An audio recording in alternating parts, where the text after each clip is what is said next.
বিনোদন জগতে দীর্ঘদিন ধরেই গুঞ্জন চলছিল সাকিব খানকে নিয়ে নির্মিত হতে যাচ্ছে একটি নতুন দেশপ্রেম ভিত্তিক সিনেমা সোলজার। অবশেষে সেই গুঞ্জনের অবসান ঘটিয়ে সিনেমার নির্মাতা সাকিব ফাহাদ আনুষ্ঠানিকভাবে জানালেন সোলজারে সাকিব খানের সঙ্গে অভিনয় করছেন ছোট পর্দার জনপ্রিয় অভিনেত্রী তানজিন তিশা ও মিস ওয়ার্ল্ড বাংলাদেশ খ্যাত জান্নাতুল ফেরদৌস ঐশী। সাকিব ফাহাদ বলেন, সিনেমার গল্প অনুযায়ী শিল্পীদের নির্বাচন করা হয়েছে। সাকিব খানের বিপরীতে দেখা যাবে তানজিন তিশাকে। এটাই তার প্রথম সিনেমা।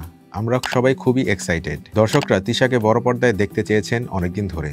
পাশাপাশি ঐশীও এই সিনেমায় গুরুত্বপূর্ণ চরিত্রে অভিনয় করছেন। সোলজারের শুটিং শুরু হয়েছে ৫ অক্টোবর ঢাকায়। নির্মাতারা জানিয়েছেন শীঘ্রই প্রকাশ করা হবে তানজিন তিশা ও ঐশীর ফার্স্ট লুক পোস্টার। সিনেমাটি প্রযোজনা করেছেন Sun Music and Motion Pictures Limited. এতে আরও অভিনয় করেছেন বরেণ্য অভিনেতা তারিক এনাম ও তৌকির আহমেদ। সবকিছু ঠিক থাকলে চলতি বছরের মধ্যেই সিনেমাটি প্রেক্ষায় গিয়ে মুক্তি পাবে। বেশ কিছুদিন ধরেই তানজিন তিশার বড় পর্দায় অভিষেক নিয়ে জল্পনা চলছিল। কয়েক বছর আগে শোনা গিয়েছিল সাকিব খানের বিপরীতে তার সিনেমায় অভিনয়ের সম্ভাবনা রয়েছে। তখন খবরটি গুজব হিসেবে উড়িয়ে দেওয়া হলেও এবার তা বাস্তব রূপ নিচ্ছে। এর আগে ভারতীয় গণমাধ্যম খবর ছড়িয়েছিল তানজিন তিশা টলিউডের ভালোবাসার মৌসুম নামে একটি সিনেমায় অভিনয় করবেন, যেখানে তার সহশিল্পী হিসেবে থাকবেন বলিউড অভিনেতা শর্মন যোশী। তবে ভিসাজনিত জটিলতার কারণে সে প্রকল্পের কাজ আর শুরু হয়নি। সব মিলিয়ে সাকিব খান, তানজিন তিশা ও ঐশীকে নিয়েই সোলজার এখন টলিউড ও ঢালিউডের অন্যতম আলোচিত প্রজেক্টে পরিণত হচ্ছে।